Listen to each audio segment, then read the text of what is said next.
Hi lovelies, welcome back to the channel. Today we'll be going about the quick detailed drafting, cutting and the sewing of this elegant gown or dress you see right here on your screen. This dress has a slit in front, it has a flowy effect at the base, and its sleeve is slightly a bell sleeve. This dress can be worn to church, it can be worn to regular events. You can either wear it with or without a belt, whichever one that suits your style. This dress is something you definitely want to recreate, so keep on watching, and without much ado, let's get started with today's tutorial. So here's the design of the fabric I'm working with, which has a pink background and black designs. So in total, I made use of 3 years to create this particular gown, and you can see that right here I've already gone ahead to cut out this part, which will be enough for the back part of the gown first. So I don't have everything entirely, I had to just separate everything behind the camera, but nothing to worry about. I'll still take you all through the process of the cutting. Okay, so this piece I have right here now is folded into two on the wrong side, and the wrong side is facing the camera. So I'm going to firstly cut out for the back part of this my gown first. So firstly, from the top part of my fabric, you're going to leave at least 3/4 of an inch, and you're going to root that into a straight line. Then after that, before you fold your fabric into two, this is what you have to do. You're going to divide the largest circumference of your body into four, all right? So what I did here was that because my hip is the largest, which is 43 inches, I divided it into four. So whatever I have right there, I marked. And when I marked that, I went ahead to add extra 1.5 inches, which will be for ease, okay? Because you can see that dress is not that fitted on the body. Then I added extra 1.5 inches for my allowance, and now added extra 5 inches. So in total there, I was having around 18 inches, okay? So having done that, now from that line I marked on top of my fabric, I'll get my chest line of 8 inches. I'll root that into a straight line. Then the next, I'll also mark my half length of 16 inches, and I'm also going to root that into a straight line.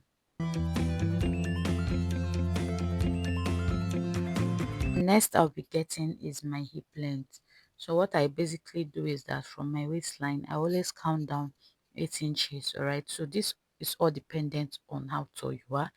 If you are tall, you can increase your hip length to 9 inches, but if you're of average height, you can do 8 inches. If you are on a shorter size, you can do 7.5 inches. Okay, so I count down 8 inches from my waistline, and I also connected that line into a straight line. Then I'll get my knee length. Now all I did is that from my waistline to my knee line is 18.5 inches, which is this line which I'm rolling out into a straight line. Okay, so the next I want to get is the length of my blouse. So the thing here is that I'll be making use of the entire length of this my fabric. The only thing is that I'll be cutting off these frills at the end, okay, at the end part. So that's just what I'll be cutting, because the length of my gown is 56 inches, and when I add my sewing allowance of 1.5 inches, I have everything here, so I just cut out that frills at the end that is not looking nice at all. Okay, so the next I'll go over to the top part of this my gown. I'm simply going to mark a neck width of 3 inches, and I also get a neck depth of 2 inches. So in order for you to get a perfect round neckline, you first of all create a block neckline, then from there you place your curve rule and get your round neckline. All right, now after that, I'll get my shoulder of 7 inches. I added extra half an inch for stitching allowance, and I connected that 7 inches shoulder into my 8 inches chest line. On this my armhole, I divided this my 8 inches into two whole halves. On that point of 4 inches, I came in by half of an inch. On my chest line, I divided my bust circumference by 4, and I added extra 1.5 inches for ease. So this 1.5 inches might be much for some people. I would greatly advise you go with at least 1 inch, which will be for your ease instead of 1.5 inches. Okay, so you can see I created my armhole, and at my shoulder I went up by half of an inch and now slanted it into the other side of my shoulder. So majority of us are familiar with this, especially my subscribers, because this has always been my pattern of teaching. So now from that 1.5 inches for ease, I added my 1.5 inches extra, which is for my sewing allowance. So on my waist circumference, I divided my waist of 33 inches by 4. I marked what I have right there and I added extra 3 inches both for my stitching allowance and also for my ease. On my hip circumference, I divided my hip by 4. I added 3 inches as well because 1.5 is 3 inches. Now from my chest line, I'm going to connect all of these lines together, all right, all the way into my hip, as you can see. Then everything I have on my hip, I'll be extending it exactly the measurement to my knee line. Okay, then I will now roll this straight down to get to my knee line.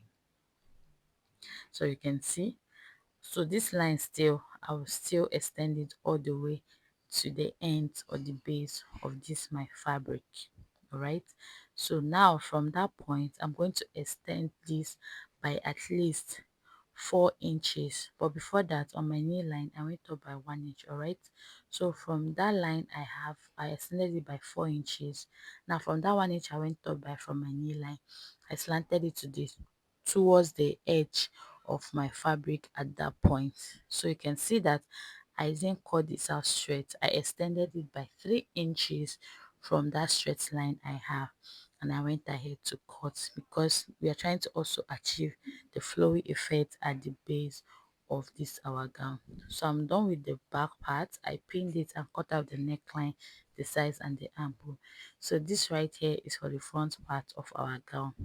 So you can see that I have this notch at the top part of this fabric that is folded into two. So I'm also going to go ahead to place the back part of my gown on top of this other folded fabric. So I'm going to ensure that the I have these spaces for the front part before I start pinning or placing the back part of my gown. So I have 2 inches spaces. You can see I notched that part. So I have 2 inches. Okay, so this is for the front part. Remember, I have 2 inches spaces before I place the back part of my gown on top of the front part. All right, so when I calculated this and it was exactly 2 inches from the top to the base, I went ahead now to pin this together. Okay, so everything else is going to be the same, both the armhole, the shoulder and the sides, but I didn't touch the neckline. All right, I hope you took note of that. Because I'm still measuring out the 2 inches to ensure that I have exactly 2 inches. So this is it now for the front and the back cutting, and the next thing I'll go ahead is to split or separate the front part, only the front part please. The back part has no business with being splitted or separated. Okay, so now I'm removing the pins I have on this dress, and I'm just going to keep the back part of my gown aside so that I can start working for the front part. Okay, so what I'm going to do now is that on that part I slitted or splitted into two, I'm just going to fold this in once, okay, and stitch all the way down. So this is for people that do not have an interlocking machine. Okay, so when I did that, now I went ahead now to measure out the armhole of what I have, and what I have right here is 13 inches because I want to go now ahead to cut out the sleeve of my dress. So I have this fabric folded into two, and I also went ahead to fold it again from the top part. Now I have 4 folds. I want to cut out everything at the same time. Okay, so I just cut all those frills at the top part that is not needed. Now from the top part of my fabric, I got my sleeve length of 23 inches, and I added extra 1.5 inches for stitching allowance, both for the upper part and the lower part. Then I extended that line. The next thing, I'll place my tape at the top part of my fabric and mark 2 inches. I'll extend that into a straight line as well, and I'm going to measure out that 13 inches I got earlier as my armhole, just this way. Okay, and that is where my 13 inches stopped. Then I'm going to divide this into two. All right, so this 13 inches, I will get the half of this 13 inches. So you can see the way I'm placing my tape from this edge of my fabric to that line of 13 inches. So I got the half of 13 inches, and now I'm now going to use my ruler to connect a line from that point into this other edge of my fabric. So the next thing is, at this point I'll go up by 0 0.5 inches, and at this other side 0 0.5 inches, and I'll just connect it. So you can actually use your free hand to connect this, which is something I usually do. But because I was just filming a tutorial, I just had to use my ruler. Okay, so from that 0 0.5 inches or half inch, you connect into the middle and also connect it um at the other side. Okay, so the next thing is I'm marking here is my bicep. My bicep is 14 inches. Divided into 2 is 7 inches. I added extra 1.5 inches for sewing allowance. So from my armhole now, I'm going to connect this into my bicep all the way straight down. Okay. Remember that this is a free sleeve. It's not fitted. Okay. So just watch what I'm doing. So from that top part of my fabric again, I got my elbow length, that's my shoulder to my elbow of 13 inches. All right, so from the length of my sleeve, I extended this by at least 3 inches and now connected it slightly like this into my elbow. Okay, so that is how simple it is to cut out this particular sleeve. It's slightly a bell sleeve. Then I just went ahead now to cut out everything. When I'm stitching, I'm going to be stitching everything up using 1.5 inches. So you can see I have two sleeves at this point. So what I actually said I was going to stitch down, for those of us that do not have an interlocking machine, this is it. You can see I folded in at least quarter of an inch and stitched it. You can see I now have a neat edge. I don't have these frills or the threads from this fabric coming out. Okay, right sides facing each other of my front gown. I'm going to pin this together, just as you can see I'm doing right here. So I'll pin this from the top part all the way to the base. So when I'm done pinning, I'm actually going to now join this together because we have started sewing or stitching. So remember that we folded in quarter of an inch. So because of this, we have to measure out the remaining inches or allowance we have. Okay, so but before that, from the top part of my fabric, I determined my neck depth of 7 inches right there, as you can see. Okay, then because of that quarter of an inch we stitched in earlier, I now measured out what was left, and I had 1 inch and 3/4. So it's no longer 2 inches, right? And we are not expected to exceed what we marked, right? So this 1 inch and 3/4 is what I'm marking all the way till I get to the base. So I'm not going to stitch to the base because remember that this has a slit in front. So I want my slit to stop exactly on my knee length. So from the base of this my fabric, I marked 23 inches, including my folding allowance. Okay, so when I'm done folding everything, it will come to 20 inches. So from that my neck depth of 7 inches, I'll stitch all the way and stop exactly on this point where my slit to stop. So this is it. I've gone ahead to stitch, and you can see what it looks like at the right side, right? And this is it on the wrong side. So we are going to open this up like this and iron this flat. So the reason for stitching the both sides is so that we don't have to worry about weaving it later, and we will not have a neat work or a neat finishing. If you do not have an interlocking machine, this is the best way to go about it. Okay, so you iron this and put your hemming gum in between. Okay, and now iron. Same thing with my facing.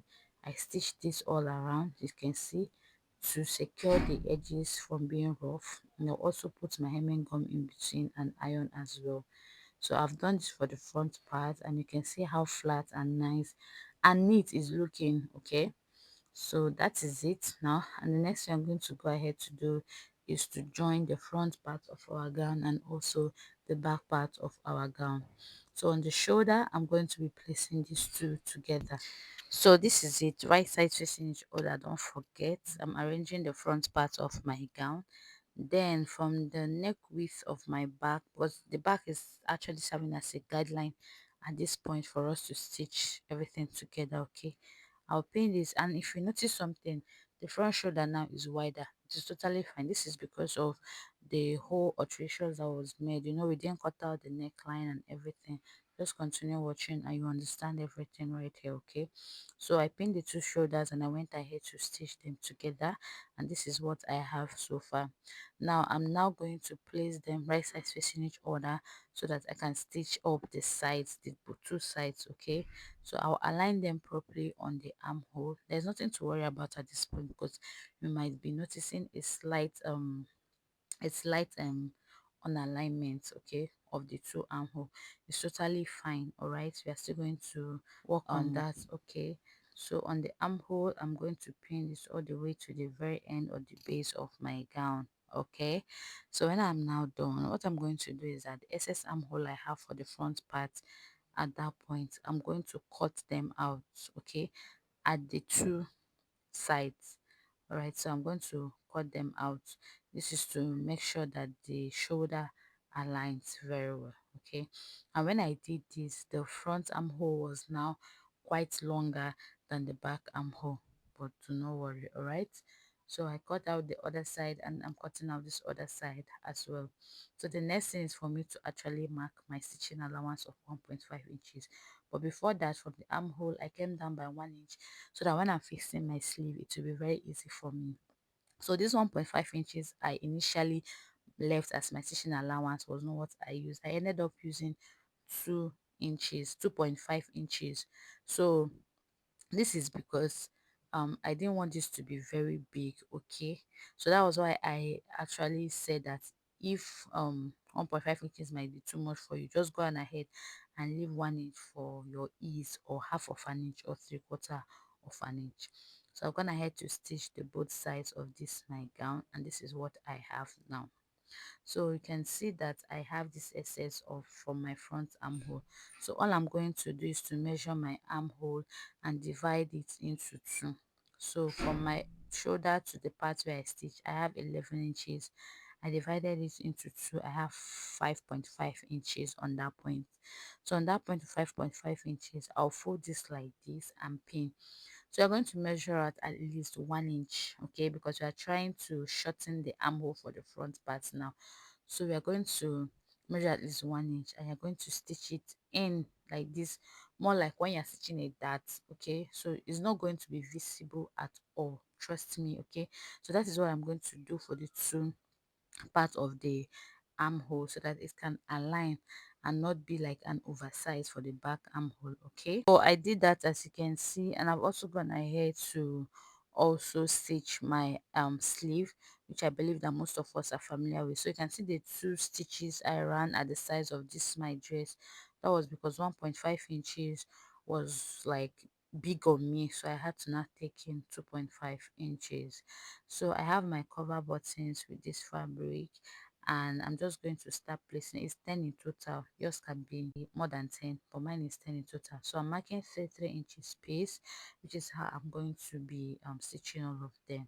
So that was just, thank you so much for watching. I'll see you next time on the same channel. Have a lovely time ahead of you. Bye.